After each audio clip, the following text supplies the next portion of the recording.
Welcome to the Forgotten Narrator. Alright, let's talk about Vulkan. In the grimdark tapestry of Warhammer 40k, where tragedy is currency and hope is always short-lived, few stories hit as hard as Vulkan's. He's not just another Primarch, he's the one who never truly dies.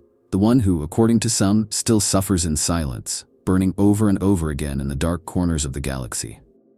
While others led crusades, fell to chaos, or vanished into myth, Vulkan's tale remains chillingly unresolved. And that's what makes it so haunting. This isn't just about a superhuman warrior who can't be killed. This is about what happens when immortality becomes a curse. When death is no longer an escape, but a cycle. A trap. Vulkan's dreamless sleep, if we can even call it sleep, is something fans have obsessed over for years. Is he still alive somewhere? Is he still burning, still dying, still waking up again to suffer anew? And if so, why? Who would do that to him? Or worse, did he choose it? There's something uniquely agonizing about his story. Because Vulkan was always the kindest of the Primarchs, the most humane, the one who valued lives, who protected the weak, who smiled more than he frowned. And now the idea that this same soul is locked in a cycle of death with no light at the end, it just feels wrong. Deeply, cosmically wrong. But also so painfully Warhammer. The fanbase can't let it go, not because we're morbid, but because it gnaws at that part of us that still wants justice in this universe. We wonder, we debate, we spin theories late at night, imagining Vulkan in some lightless chamber, screaming without sound, his body rebuilding itself just in time to die again. And then we ask, is that all he is now? Just an eternal martyr? This story isn't just a curiosity, it's a warning. It's a mirror held up to the Imperium, to immortality, to the cost of loyalty. And it's also, weirdly, a symbol of hope. Because if Vulkan is still alive, then maybe he'll rise again. Maybe his suffering will mean something. Maybe he's still out there, waiting for the right moment to return. But before we reach for hope, we need to understand the nightmare.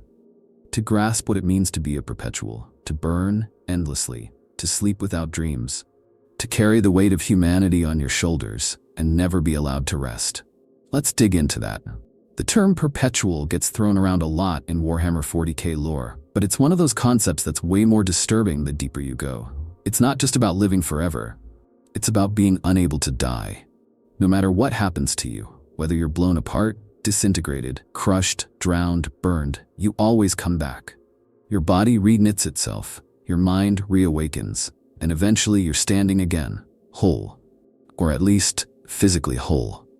For most people, the idea of immortality sounds like a blessing, a gift. But for someone like Vulkan, it's anything but. Because unlike others granted this twisted form of eternity, Vulkan is a Primarch, an engineered demigod with strength and willpower far beyond what humans can comprehend. So when he can't escape death's grip, not because it takes him, but because it won't, that says something truly unsettling about the design of his existence. See, Vulkan didn't just become a perpetual, he was made that way. The Emperor, in all his distant genius, baked that quality into Vulkan's very being. And that's where a lot of fans start to shift uncomfortably. Because when you start thinking about it, you realize this wasn't an accident. Vulkan's ability to regenerate wasn't some random mutation or byproduct. It was designed, planned. And in the context of the grimdark universe, that's never a good thing. What's different about Vulkan's brand of perpetuality is it's how violently it expresses itself. Other perpetuals like Alanius Piesus or Erda can live through millennia, maybe even die and be reborn. But with Vulkan, death is a process. He doesn't avoid it, he goes through it, over and over again, sometimes gruesomely, sometimes horrifically. It's not the gentle passing and awakening of a mythic phoenix, it's a constant cycle of torment and renewal. Like his body can't decide whether it wants to give in or hold on, so it just does both. There's a theory among fans that Vulkan's soul is tethered to something deeper than just biology. Some even speculate that he might be bound to a warp entity, or worse, anchored to the materium in a way that turns every death into a kind of punishment. He doesn't just come back, he suffers, then comes back. That level of regeneration feels almost malevolent in design. Like he was made not just to survive, but to endure. And then there's the psychological dimension. While his body reforms, what about his mind? Does he remember every death, every moment of agony, If so, then each resurrection is just another page in an endless book of trauma. That kind of existence would shatter most beings. But Vulkan somehow holds on to his compassion, his loyalty, his sense of duty. At least, that's what we hope. A lot of us wonder whether the Emperor created Vulkan's perpetual nature as a safeguard or as a test. Maybe he needed a Primarch who could survive any threat. Or maybe, more chillingly, he needed someone to suffer endlessly for some unknowable future goal. Like a spiritual battery, constantly rebooting through torment. And if that's true, then the real horror isn't just that Vulkan can't die, it's that he was never supposed to. And think about this. If someone like Vulkan, who's already functionally immortal and blessed or cursed with infinite regeneration, can still be lost, can still be broken, can still vanish into mystery, what does that say about the price of immortality in the 40k universe? It's not freedom, it's not security, it's a cage, a slow grinding sentence that you can't wake up from, no matter how many times you die. The deeper I think about it, the more I realize Vulkan's perpetuality isn't just a lore detail. It's a tragedy written into his DNA, a symbol of the Imperium's cruelty and the Emperor's cold calculus. And maybe, just maybe, it's a sign that even gods can be prisoners, chained not by steel but by purpose, and by the inability to ever truly rest. If there's one thing that truly defines Vulkan, beyond his immense strength or towering compassion, it's the way he keeps coming back. Death, for most characters in Warhammer 40k, is either final or twisted into something worse by the warp. But for Vulkan, it's just part of the cycle, part of his story. And honestly, it's one of the most unsettling elements of his mythos, not because he survives, but because of how he survives and what it says about what he's endured. The earliest, most widely talked about example of his resurrection is tied to one of the most infamous battles in the lore, the Dropsite Massacre on Istvan Feith. The betrayal of the traitor legions, the slaughter of loyalist forces, it was a nightmare burned into history. And right in the thick of it was Vulkan, going toe-to-toe with one of the most monstrous figures the galaxy has ever produced, Konrad Curze, the Night Haunter. The fight between them was brutal, like something out of a mythic tragedy. But the truly horrifying part came after. Curze didn't just kill Vulkan, he broke him, tortured him, executed him in more ways than anyone should ever have to imagine. He reduced Vulkan's body to ash, atomized him completely. And yet, Vulkan returned, again and again, and each time Curze found a new way to kill him. It wasn't a duel anymore, it became something far darker. A cycle of death and rebirth, cruelty and endurance. Like some twisted parody of a myth, except the god being reborn was screaming through every second of it. The descriptions of those scenes still haunt a lot of us. Not because they're gory, that's par for the course in 40k, but because of what they imply. Vulkan wasn't just regenerating, he was being reset, like a living test subject in a cursed experiment, designed to find the limits of pain. And the worst part? There were no limits. Vulkan kept coming back. No matter how violent, no matter how final, his death never stuck. And that wasn't a one-time event. Later in the lore, during the War of the Beast, many thousands of years after the Horus Heresy, Vulkan returns once more. This time, more distant, more cryptic, almost like a shadow of himself. He appears during a time of apocalyptic crisis, when the Imperium is nearly undone by a new Orc empire. And again, he doesn't just arrive. He suffers. He endures, he confronts horrors, and when it seems like he's finally destroyed, he simply rises once more. It's like death has no hold on him, not because he's beyond it, but because he's trapped in its reflection. There's this theory, floating in the fan community, that every time Vulkan dies, something inside him changes. Not physically, but spiritually. Like the man we remember is slowly being eroded by each cycle. A bit more memory lost, a bit more empathy dulled. Not because he's turning to evil, Vulkan's will is too strong for that, but because you can't be broken 1,000 times and still remain whole. You just crack, piece by piece, until you're someone else entirely. And if you look closer at the Salamander's own records and myths, they don't speak of Vulkan as someone who will one day die. They speak of him as someone who leaves, disappears, returns, always in pain, always distant. Like even his own sons know that their Primarch lives in a different realm now, a place of suffering, purpose, and silence. Some even say that every resurrection leaves a scar they can't see, but feel in his voice, in his gaze, in his growing detachment. What's especially haunting is that none of these deaths were ever noble in the traditional sense. He wasn't going down in a blaze of glory or sacrificing himself in a final act. He was used as a weapon, as an experiment, as a tool. And every time he came back, it wasn't because he chose to, it was because he had to. His body didn't ask permission. It just rebuilt itself and left him to deal with the aftermath. I keep thinking about that one image, Vulkan, standing alone, covered in soot and ash, rising from what should have been a grave. Not triumphant, not angry, just tired. And that's what really gets me, the wariness, the sense that he knows this won't be the last time, that he'll die again and again and again. Because that's what it means to be a perpetual. Because that's what it means to be Vulkan. There's a particular kind of chill that runs down your spine when you start piecing together all the signs that Vulkan might still be dying, even now. That his perpetual curse hasn't ended. Not after the heresy, not after the war of the beast, not after millennia of silence. And it's not just some grimdark aesthetic idea. It's a possibility rooted in lore, scattered through scattered fragments, half-truths, and mythologized accounts that all whisper the same thing. He isn't resting. He isn't healing. He's still suffering. One of the most compelling hints comes from the salamanders themselves. They speak in reverence of Vulkan, yes, but they never speak of peace, never of completion. Their stories always use phrases like, he endures, he awaits, he still suffers. And if that was just poetic, you could write it off as religious metaphor. But it keeps showing up, in battle sermons, in recovered relics, even in the cryptic words of their chaplains. It's not just that he's gone. They talk as if they feel his pain echoing through the warp. Like there's a psychic imprint of torment they can't shake, and they know it belongs to him. Then there's the mystery of the 9 artifacts.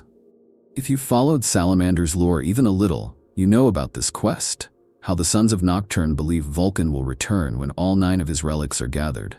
But let's sit with that for a second. Why would a godlike figure need his weapons to be reunited before he comes back? Why is that the trigger? It sounds ritualistic, almost like a key, like something that binds or unlocks him. Some fans believe that those artifacts aren't just heirlooms, they're anchors, that they might be the only things keeping Vulkan's soul from breaking apart entirely under the weight of endless resurrection. And then we get to the truly dark part, the legend of the Tesseract Labyrinth. Hidden in the vaults of lore surrounding the Necrons, there are whispers that Vulkan may have been captured or willingly entered, a stasis device unlike anything else in the galaxy.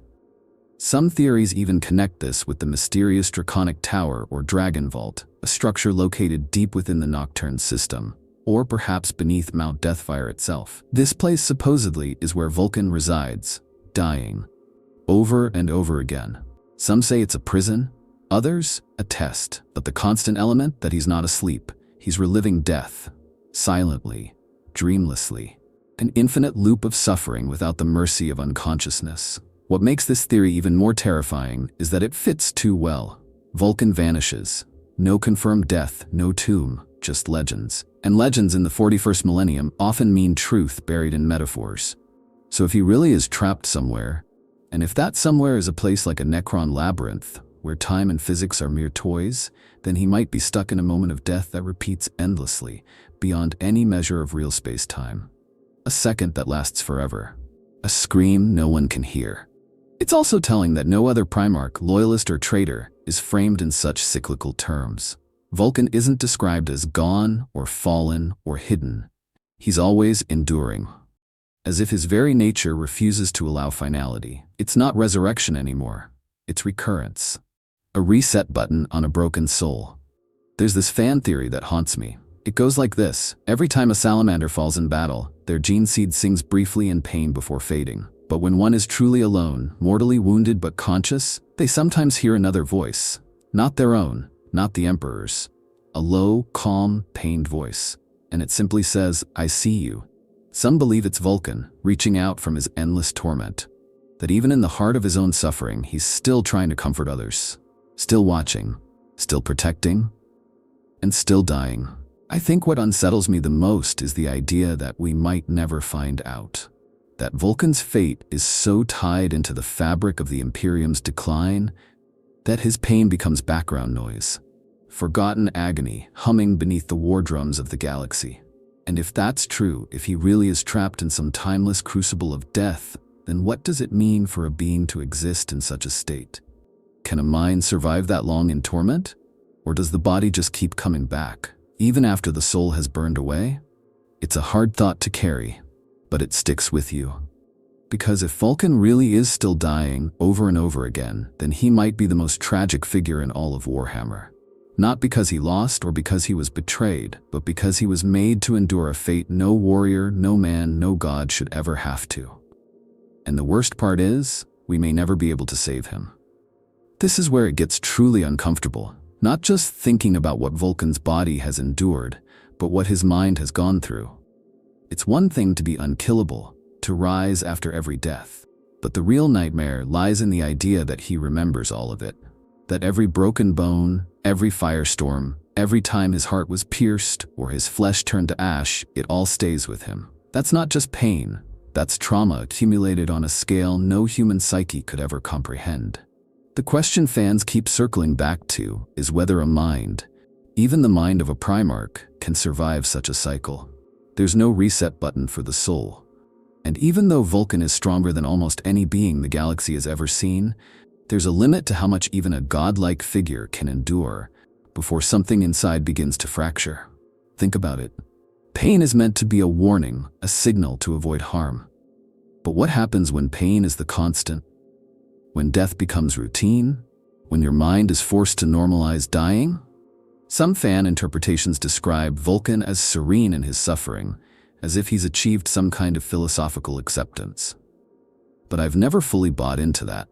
Not because he lacks the strength for it, but because I don't think there's anything noble about being forced into endless pain. It doesn't make you wise. It makes you tired. Hollow. Like a man who's carrying too much weight, but refuses to put it down, not because he believes he'll make it, just because no one else can. And there's some eerie support for that interpretation in the way Vulkan is described during his later appearances. He seems distant, not cold, but quiet, slower to speak, as if every word is measured against the weight of what he's seen.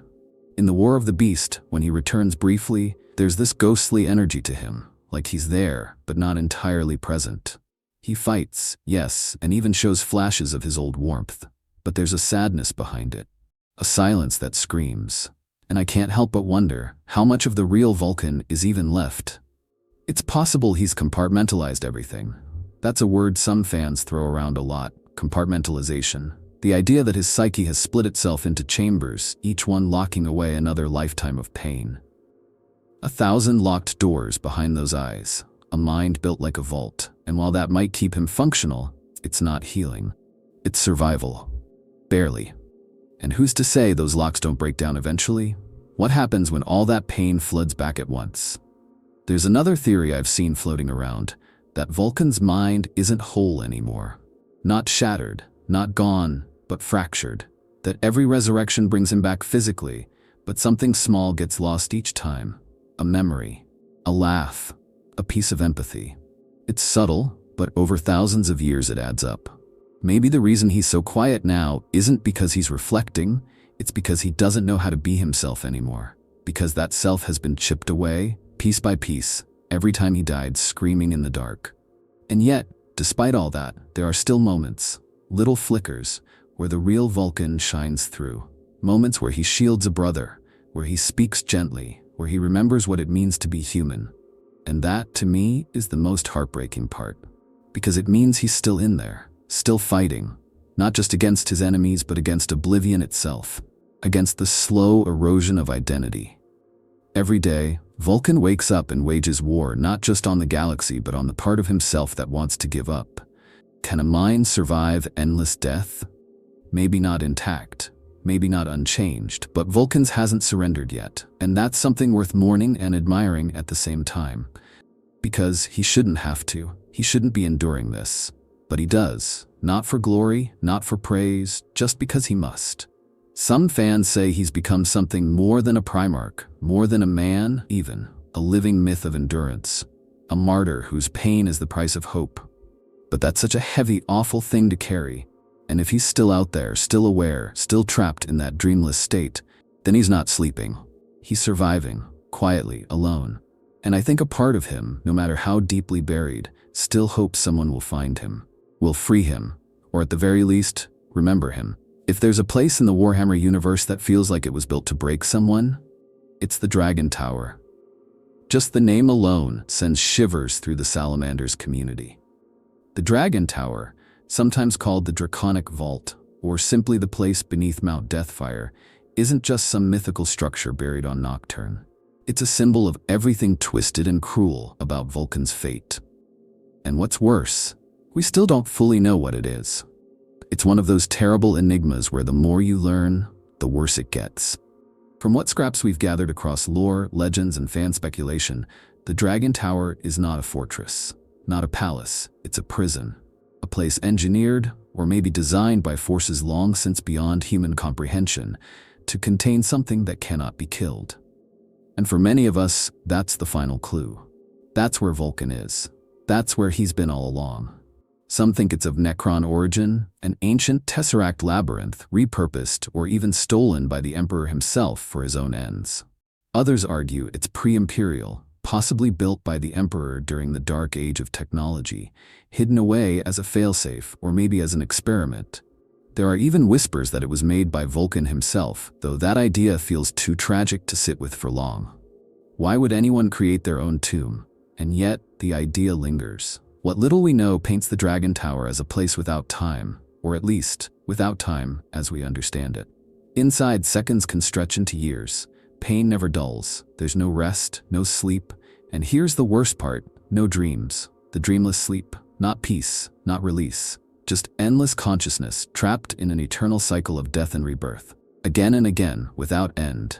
According to some versions of the Salamander's Apocrypha, the tower is shaped like a spiraling forge, always burning, always consuming, never allowing what's inside to cool or settle. At its center lies the Crucible, the chamber where Vulkan is believed to be locked. It's not just metaphor.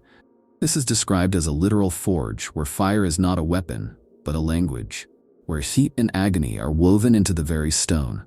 Every time Vulkan dies in that place, the forge reignites. And when he returns to life, it resets, waiting for the next cycle to begin. That image alone has haunted a generation of fans. And the real question is, why? Why would someone, whether the Emperor, the Necrons, or some darker power, put Vulkan there? Some say it's punishment, that the Emperor, in his cold, unspeaking logic, saw some flaw in Vulkan that needed to be corrected. Others believe it's a containment strategy, that Vulkan's soul is tied to some deeper, unstable force, and the tower is the only thing keeping that energy from unraveling the materium. But the most painful theory? That Vulkan chose it, that he saw the galaxy burning, the Imperium losing its soul, and decided to become a martyr, not just in legend but in reality. That he walked into the tower willingly, knowing that his unkillable body would be trapped forever, and that maybe, in his torment, he would buy humanity one more day. One more breath, one more inch of survival. I hate that theory, because if it's true, then Vulkan's suffering isn't just a tragedy. It's a sacrifice, a choice, and the Imperium let him make it without protest. They let him disappear into that fire, knowing he'd never return. Or worse, they never knew what happened and forgot to even ask. There's also a strange connection between the Dragon Tower and the 9 artifacts. Some believe the relics are keys, not metaphorically but literally, that each one, once reunited, could unlock the tower's prison and free Vulkan, or end him. We don't know. And that's part of the horror. Because if you bring him back, you risk breaking whatever purpose his torment serves. But if you leave him there, you accept the unbearable truth. That a being who loved humanity more than almost anyone else in the galaxy is still screaming in silence beneath the surface of his own homeworld. Some salamanders say they can feel tremors beneath the surface of Nocturne. Not earthquakes, not tectonic activity, just pressure, like something breathing, something moving in agony. And they say in those moments their hearts ache without reason, that their dreams go quiet, that their fire feels cold, Maybe it's just superstition, maybe it's myth. But in the grimdark of Warhammer, myth and truth are usually the same thing, just told at different volumes. And if the Dragon Tower is real, if it's the place where the perpetual Primarch burns without rest, then it's not just a location. It's a wound in the heart of the Imperium, a monument to everything the galaxy has taken from its brightest souls, a reminder that even the strongest can be forgotten, or worse, deliberately left behind. Sometimes I wonder if the Imperium even realizes what it lost when Vulkan disappeared. Or maybe worse, if it ever truly cared. We talk a lot about his pain, his curse, the mythic torment he might still be trapped in, but what's been left behind is just as tragic. Vulkan wasn't just a symbol of strength or resilience. He was hope. Real, tangible hope. In a galaxy defined by cruelty, he stood for something else. Mercy, compassion, the belief that life itself, even in the grimdark, mattered. And now that he's gone, what remains of that ideal feels like ashes in the wind. The Imperium of today is cold, mechanical, obsessed with survival, with bureaucracy, with purity and dogma. The kind of humanity Vulkan fought to protect, the weak, the innocent, the everyday man and woman just trying to live, is barely a footnote in High Gothic scripture. Without Vulkan, there's no one at the top speaking for them. No Primarch advocating not just for humanity's endurance, but for its soul. That loss cuts deeper than I think most people realize. Imagine what it would mean if he were still alive somewhere, still burning, still dying over and over again in silence. What does it say about the Imperium that no one's looking for him? Not the Ecclesiarchy, not the High Lords, not even his fellow Primarchs, those who still walk the stars. It's as if his suffering is both unseen and somehow acceptable, as if the Imperium prefers its saints to remain silent, useful only in death or legend, because that's what he's become now. Isn't he? A legend, a whispered name, a figure in old battle prayers and forgotten oaths. They remember the image of Vulkan, not the man, not the heart. And maybe that's how the Imperium likes it. The real Vulkan, who spared prisoners, who wept for civilians, who treated even the lowest mortal with respect. He wouldn't fit in this Imperium. He'd question the orders. He'd burn down the Administratum for letting worlds starve while shrine worlds glow fat with wealth. He'd fight for people, not systems. And that makes him dangerous. Maybe that's why his absence lingers like a ghost no one wants to acknowledge. Because if Vulkan came back, he wouldn't just be another demigod. He'd be a judgment. A mirror held up to the face of a crumbling empire that's long forgotten what it was meant to protect. And yet, his sons still believe. The Salamanders, despite everything, hold on to his legacy like a sacred fire. They haven't lost his message. They live it, they shelter civilians, they take extra time to minimize casualties.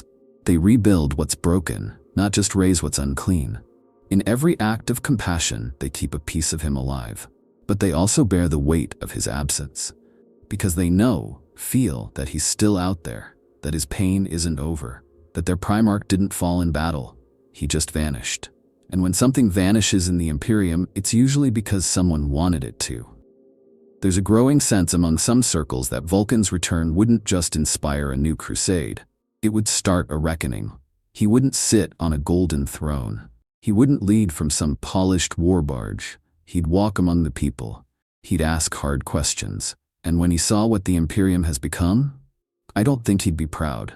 I think he'd mourn. And that's the real tragedy. That one of the most human Primarchs, one of the only ones who might still care, is lost. Possibly screaming in a prison no one wants to open. Because what comes out might shake the foundations of the Imperium itself. Sometimes I think the High Lords prefer him silent. That his myth is more convenient than his presence, easier to weaponize, safer to sanctify than to actually listen to. But for the rest of us, for the fans, the lore deep divers, the Salamander's loyalists, Vulkan's absence isn't just a gap in the roster. It's a wound, a reminder that even in a universe where gods walk, the kindest ones bleed alone. That the Imperium we cheer for is also the Imperium that forgets, that leaves behind. And somewhere beneath all that horror, there's still a quiet, defiant hope that one day he'll return, not to conquer, not to save, but to remind us all what the Imperium could have been, if only it had listened. I keep coming back to the same question. What if we could actually bring Vulkan back? Not as a symbol, not as a whisper in a war hymn, But for real, what if someone found him, pulled him out of the fire, and gave him a choice again? Is there hope for that kind of redemption in a universe this brutal? And more importantly, should it even happen? Because as much as we want him back, part of me worries what kind of man would emerge from that crucible. One of the most popular theories revolves around the 9 artifacts, the sacred relics of Vulkan, scattered across the stars. The salamanders believe that once they are all reunited, he will return. It's almost mythological in tone, like assembling pieces of a shattered god to reawaken him. But there are layers to that idea. Some fans believe that each artifact is more than symbolic, that they're psychic anchors or components of a ritual meant to unlock whatever binds him, possibly the Dragon Tower or some deeper warp temporal lock. Others go further, suggesting that the artifacts aren't keys to save him, but chains keeping him in place. And if they're brought together, the prison fails, and Vulkan is released. That duality is what makes the theory so compelling, because it poses a choice. Do you free him, knowing it might unbalance something vast and unknowable? Or do you leave him entombed, just in case his suffering serves some greater purpose? Some even whisper that the artifacts are tests, that Vulkan placed them across the stars not to be reclaimed quickly, but as a measure of his son's faith and patience. That only when they are truly ready, not just in battle but in spirit, will they find the last one. And then maybe the door opens, the chains break, and he walks free. Not as a broken soul, but as the man he once was, or maybe something more. But then we get into darker waters. There's a haunting theory out there: the only way to truly save Vulkan is to end his perpetual nature, to find a way to let him die, permanently, cleanly, to give him the peace he was never granted. This usually comes up in fan stories or speculative lore that explores the idea of the Citan, or ancient technology that could sever the perpetual loop, a device, a psychic blade. Maybe even some forbidden science from the dark age of technology. It's a chilling idea, because it reframes the whole mission, not as a rescue, but as a mercy killing, as if the only way to honor Vulkan's legacy is to set him free from existence, to finally allow the soul behind all the pain to rest. And the ethical weight of that? It's enormous, because what if the cost of letting him live is keeping him in agony? And what if the cost of ending that agony is losing him forever? Another angle some fans explore is the possibility that he doesn't want to be saved. That maybe Vulkan, after centuries or millennia of torment, has transcended some aspect of mortal thought, that he's no longer holding on out of desperation, but purpose, that his suffering has become a vigil, that by remaining in pain, he is doing something, maybe holding back a threat we don't yet understand, or serving as a psychic ward against the warp, or anchoring some vital fragment of the Emperor's broken web of control. And if that's the case, then freeing him might not just be unwise, it might be catastrophic. Still, there's a sliver of hope that clings to the heart of the salamanders and the fanbase alike. The idea that one day, Vulkan will choose to return. That his torment will end not because someone breaks in, but because he breaks out. Stronger. Changed. A fire no longer restrained but purified. A god of flame who has survived hell and walks among men again. I imagine that moment often. Not a grand descent from the sky, but something quieter. A figure stepping out from the shadows on Nocturne, scarred but standing tall. No speech, no fanfare, just presence. His sons falling to their knees, the stars holding their breath. Would the Imperium accept him? Would the High Lords kneel, or fear him, or try to silence him all over again? It's impossible to say. But if there's one thing this galaxy lacks more than anything, it's healing. We get war, we get vengeance, we get fire and blood, but we rarely get peace. So maybe Vulkan's salvation isn't about strategy or prophecy or relics. Maybe it's about us, about whether we believe he deserves peace. Whether we can imagine a future where suffering ends, not because it's burned out, but because someone chose to stop it. That would be the true miracle. And maybe, just maybe, it's still possible. There's something deeply poetic about the 9 artifacts of Vulkan. Scattered across the stars, hidden in the ruins of forgotten wars, or buried beneath worlds teetering on the edge of collapse, they aren't just weapons or tools. They're echoes. Pieces of a man who gave everything and left fragments of himself behind. Every relic carries weight, not just in function, but in memory. and the salamanders have spent generations trying to recover them, chasing myths through the darkness, hoping that when the last piece falls into place, it'll mean something, maybe even bring him home. The artifacts themselves are legendary. The obsidian chariot, the draken scale, the spear of Vulkan, the chalice of fire, each one a masterwork of craftsmanship, a symbol of his legacy. But what fascinates me is how differently each one feels. They're not unified by a theme of destruction or warlike dominance. They're all distinct, personal. Like parts of Vulkan's soul were forged into them. Take the chalice of fire, for example. It's not a weapon, it's a vessel, a symbol of life and rebirth, said to contain a spark of the eternal flame that burns at the heart of Nocturne. Some say it glows in the presence of gene seed, as if Vulkan's spirit is drawn to the lifeblood of his sons. That's not something you build if you only care about war. That's something you make when you want your legacy to nurture, to endure.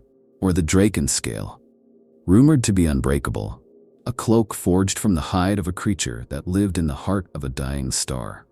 It's not just protection, it's symbolism, that even the most destructive force in the galaxy can be turned into something that shields others, a transformation of violence into guardianship. That's Vulkan, distilled into form. And that's what makes the quest for the artifacts so much more than a scavenger hunt. It's not about arming the chapter with legendary gear, it's about reconnecting with who he was. The salamanders don't search for these things just because of prophecy. They do it because each relic teaches them something about their Primarch, about how he saw the galaxy, about how they should carry themselves. It's a pilgrimage, not a mission. What's wild is how far the search has taken them. The artifacts are scattered, not just across Imperium space, but into ruins no one dares map, dead worlds infested with horrors, even systems claimed by chaos. It's as if the galaxy itself is trying to bury Vulkan's legacy, to smother his fire under ash and blood. And yet the salamanders keep going, even when brothers fall, even when the trail goes cold. Because they believe, truly believe, that he's waiting. Some fans speculate that the artifacts are more than just relics of the past, that they're alive in a way, tethered to Vulkan psychically, that when the last one is recovered, it'll send a signal, wake him, or maybe even pull him back, like gravity drawing him toward the light. Others say the artifacts are tests, that only the worthy can find them, and that the journey itself is the point. That the Primarch doesn't want to return until his sons have proven they still understand what he stood for. But there's another sadder theory, that the artifacts aren't teas or lures or traps, that they're tombstones, that each one marks a moment when Vulkan realized he might never return. So he left behind a part of himself, not as a promise of resurrection, but as a farewell. A final message in 9 pieces. Remember who I was, not as a god, not as a warrior, but as your father. I don't know which theory is true, maybe none of them, maybe all. That's part of the tragedy and the beauty of Warhammer lore. Truth is always tangled in myth, and sometimes the stories are the reality. But I do know this, the artifacts matter. Not because of the power they hold, but because of the hope they carry. Hope that Vulkan still exists, that he can be found, that his pain isn't for nothing. Every time a salamander kneels before a newly recovered relic, every time they whisper his name into the void, it's another spark in the fire. And the fire hasn't gone out. Not yet. There's something about Vulkan that stays with you long after you finish reading about him. His story doesn't have the operatic glory of Guilliman's resurrection or the fire and blood madness of Angron's return. It's quieter, heavier, like a weight at the bottom of your chest that you didn't notice at first, but now can't shake. Because in a galaxy built on eternal war, his story isn't about triumph or conquest, it's about enduring. And not just surviving the battlefield, but surviving what comes after. The silence, the loneliness, the unbearable repetition of pain. Vulkan isn't the loudest voice in the lore, he's the one we hear in echoes, in the spaces between war cries and bolter fire. He's the fire that keeps burning even when no one's watching. That's what makes his story so haunting, so beautiful, so fundamentally human, despite how inhuman he is. Because deep down, we all want to believe that suffering has meaning, that if someone endures enough pain, it must lead somewhere, must do something. But with Vulkan, we just don't know. And maybe that's the hardest part. There's no clear ending here, No climactic battle, no glorious return, just a question. Is he still dying? Still burning? Still waiting? And if so, what does that mean? For him, for his sons, for the Imperium, for us as fans? Every time I think about him trapped in that dreamless state, it hits differently. Sometimes I feel angry at the Emperor, at the Imperium, at the other Primarchs who vanished into their own legends while the one who cared most was left behind. Sometimes I feel hopeful, because maybe, just maybe, that fire still has purpose. Maybe it's holding back some deeper darkness. Maybe Vulkan knows something we don't. Maybe he still believes. And other times, I just feel sad, because there's something profoundly unfair about his fate. He did everything right. He led with compassion. He fought with honor. He protected the innocent. And for that, he was given a gift that became a curse. Immortality without rest. A body that won't quit. A mind that remembers every death. And a galaxy that, for the most part, has moved on. But maybe that's why we keep telling his story. Why we keep theorizing and hoping and searching. Because we don't want to move on. Because we know he deserves more. Not just peace, but recognition. Not just as a myth, but as a person. A brother, a father. A soul who gave everything and asked for nothing.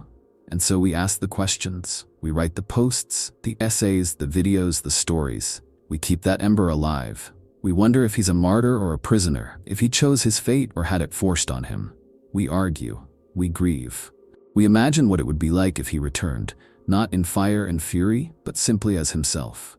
Tired, maybe, scarred, but standing. Because in a universe that worships strength, Vulkan showed us that strength doesn't have to be cold. It doesn't have to be cruel. It can be gentle. It can be kind.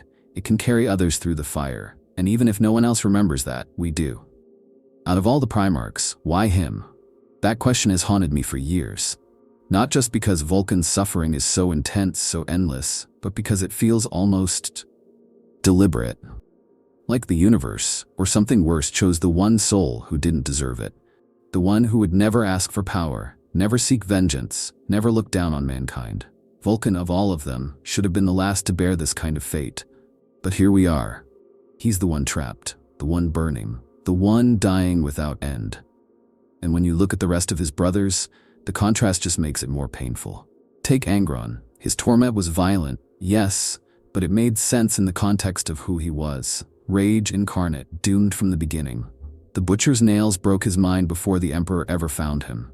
He was meant to be a weapon, and he died as one, screaming into eternity. His fate was awful, but it fit the brutality of his nature. Angron expected pain, or look at Fulgrim, seduced by perfection, swallowed by excess. His fall was a spiral of vanity, of choosing aesthetics over substance, art over soul. A tragic downfall, yes, but again, one shaped by ego. Fulgrim chose the path that ruined him. Then there's Conrad Kurz, the Night Haunter, a prophet of doom who saw his own death coming and sprinted into it with open arms. He embraced madness, wrapped it around himself like a shroud, and became the monster he believed the galaxy deserved. His torment was internal, yes, but it was self-inflicted. Even someone like Lorgar, who genuinely believed in something greater, still twisted that belief into fanaticism, dragging countless worlds into his personal obsession. He caused suffering. He didn't absorb it. But Vulkan? He was different. He stood against that cruelty. He didn't want to dominate or destroy. He wanted to protect, to build, to give humanity something more than just survival. And yet, he's the one left behind. Not because he failed, not because he turned, but because, maybe, that's exactly what made him so dangerous. There's this fan theory I love and hate at the same time. It suggests that Vulkan's fate wasn't just the product of his perpetual nature. It was a kind of cosmic correction. That in a galaxy as dark as Warhammer's, someone like Vulkan couldn't be allowed to last. That hope, in its purest form, is too disruptive. So instead of killing him, the universe buried him in agony, kept him quiet, turned his endurance into something tragic instead of triumphant. And honestly, that idea makes my skin crawl. Because it might be true. We talk about the Emperor's grand design like it was some divine strategy. But if Vulkan's torment is part of that plan, then what does that say about the plan itself? That kindness must be punished? That love must be silenced? Because none of the other Primarchs who suffered did so in this way. None of them were erased. Vulkan wasn't corrupted, broken, or defeated. He was hidden. locked away like a relic, too dangerous to display. Maybe that's what stings the most, that this wasn't about power, it was about principle. Vulkan was everything the Emperor claimed to believe in. Loyalty without pride, strength without cruelty, compassion without compromise. And somehow, that wasn't enough. Or maybe it was too much. Some fans argue that Vulkan's curse is a reflection of his role, that someone had to bear the pain for everyone else, that just like he carried civilians from burning cities and stood between monsters and the weak, he now carries the weight of silence and suffering for the entire Imperium. Like a psychic sponge, absorbing what no one else can. But others, myself included, see something darker, that maybe Vulkan wasn't chosen to suffer because he was strong. Maybe he was just convenient, immortal, quiet, easy to forget, that his goodness became a reason to leave him behind, not a reason to save him, and that the Imperium, in all its bureaucracy and sanctified rot, simply let him vanish because it didn't know what to do with a man like him. Because what do you do with someone who refuses to let the galaxy become worse? You either follow him, or you silence him. And they silenced him. So yes, out of all of them, it had to be Vulkan. Not because he deserved it, but because the galaxy couldn't handle him. His presence made everyone else's failure too obvious. His morality made the Imperium's compromise unbearable. His love made the hate of the setting feel cheap, and so they let him burn. But we haven't. We remember. We carry that fire in stories, in symbols, in whispered hope. We ask the hard questions, not just about where he is, but why he's there. And maybe in doing so, we keep him alive in the only way we still can. Vulkan's silence may echo through the halls of Terra, but among the salamanders his presence never faded. He's more than a memory to them. He's a fire that never went out. You can feel it in the way they speak his name, not with reverence like some distant saint, but with familiarity, as if he might walk through the fortress doors any moment, soot-covered in quiet, as if he'd never left. And maybe, in a way, he hasn't. For the salamanders, Vulkan isn't just a Primarch. He's the father, the flame, the enduring soul who shaped not just their doctrine, but their identity. You see it in their rituals, in the way they carry civilians to safety before they draw their weapons, in the way they light sacred forges before battle, not for war's sake, but to remind themselves of the world they're trying to preserve. Every piece of armor, every hammer, every whispered oath before a campaign carries his spirit, not as a ghost, as a promise. There's this legend among the Nocturnian tribes, retold even now by those who have never seen the stars, that the volcanoes of their homeworld do not just boil with magma, they burn with the blood of the Father. That each eruption is his heart, still beating. That when the ash falls, it is Vulkan's warning. When the flames rise, it's his protection. And in their temples there are statues of him, not in victory, not in wrath, but kneeling, holding a child, cradling a broken weapon. That's how they remember him, not for the wars he won, but for the lives he saved. Outside of the salamanders, it's different. In the wider Imperium, Vulkan is a lesser-spoken name, a fading ember among louder myths. The Imperium prefers its saints dead, dramatic, and useful. It's easier to sell banners bearing Guilliman's visage or preach sermons about the Lion's silent crusade. Vulkan doesn't lend himself to those messages. He's not easy to use. He didn't conquer for glory or punish the wicked with spectacle. He simply endured. And so, in many corners of the Imperium, he's reduced to a footnote, one of the lost, one of the quiet. But even there, in the forgotten hablocks of hive cities, or among tech priests restoring relics in silence, his flame still flickers. There's a shrine on a mining moon near the Ghoul Stars. No name, no signs. Just a blackened statue in the shape of a kneeling giant, arms outstretched, holding nothing. Pilgrims come not to pray, but to sit, to think. The locals say the flame that burns in the brazier there has never gone out, not since the statue was built hundreds of years ago. They don't worship Vulkan as a god, they don't even call him that. They call him the Watcher in the Ash.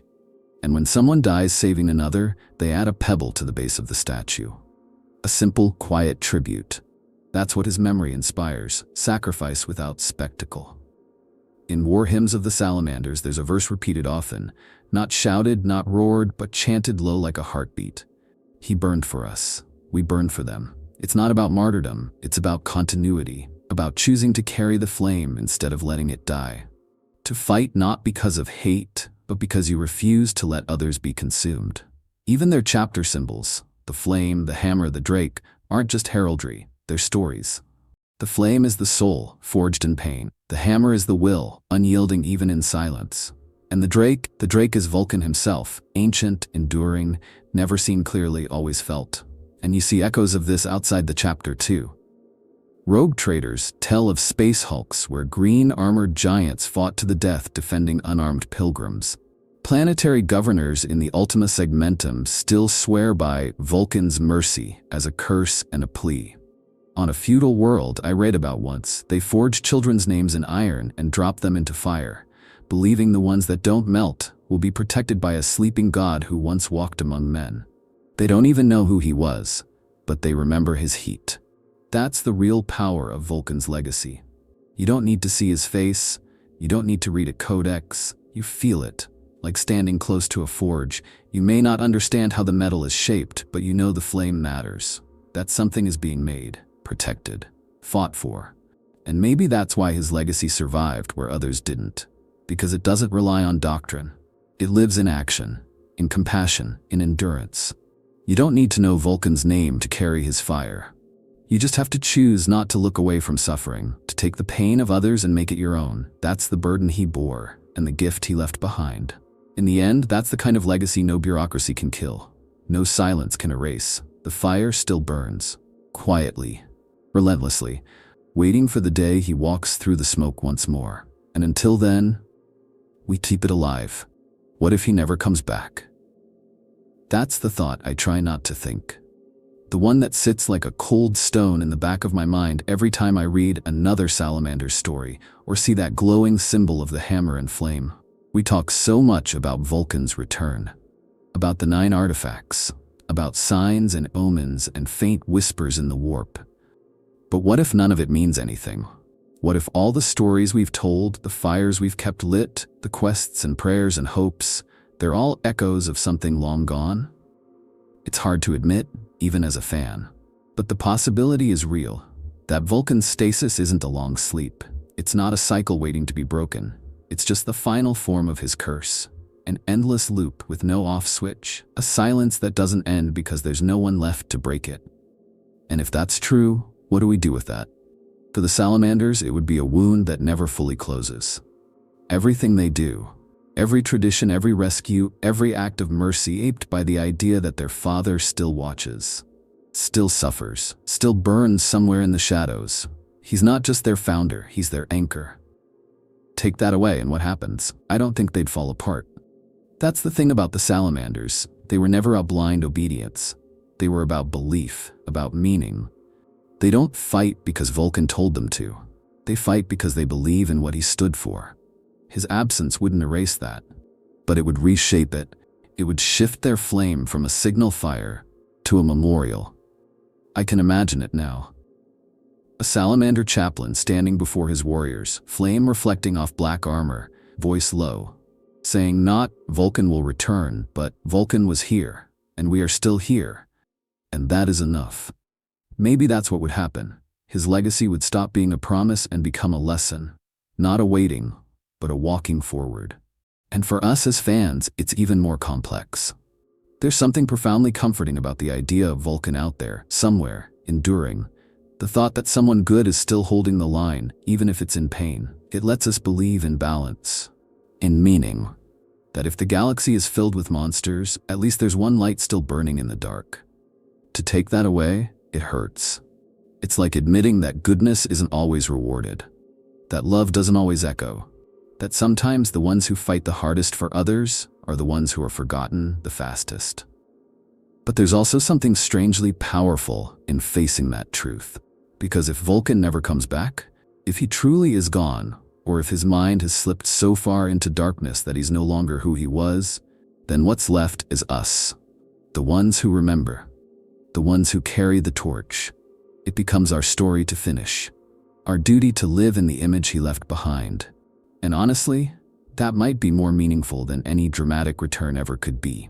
Because it means we don't do the right thing because someone's watching. We do it because we believe it matters. Because we choose to carry the flame, not out of hope for reward or prophecy or divine intervention, but because we remember who lit it in the first place, and we refuse to let it die. Some fans have said that maybe Vulkan wouldn't want to return, that maybe if he saw what the Imperium has become, he'd stay silent. Not out of despair, but out of defiance, because his return would be twisted, used, turned into propaganda. Better to burn quietly than be consumed by that machine. It's a painful idea, but I understand it. Others still hold out hope. They believe that even if he doesn't return in flesh, his spirit never left. That every act of kindness in a war-torn galaxy, every salamander shielding the weak, every forge lit in silence, that's him. Not in body, but in principle, in legacy. And maybe that's what matters most. So yeah, maybe Vulkan never returns. Maybe the dreamless sleep is the end of the road. But what he was, what he meant, doesn't have to fade with him. If we keep telling his story, if we keep acting on the values he lived for, then in a way he never truly leaves. And maybe that's the better ending. Not the return of a hero in fire and fury, but the quiet, enduring choice to become what he was. To burn, and not go out. So what do you think? Is Vulkan still alive? Still trapped in that endless loop of death and resurrection? Do you believe he'll return? Or do you think we already lost him piece by piece to the very immortality that was meant to preserve him? Drop your thoughts in the comments.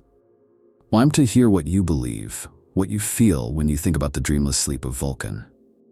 And if this story moved you the way it's moved me for years, consider subscribing.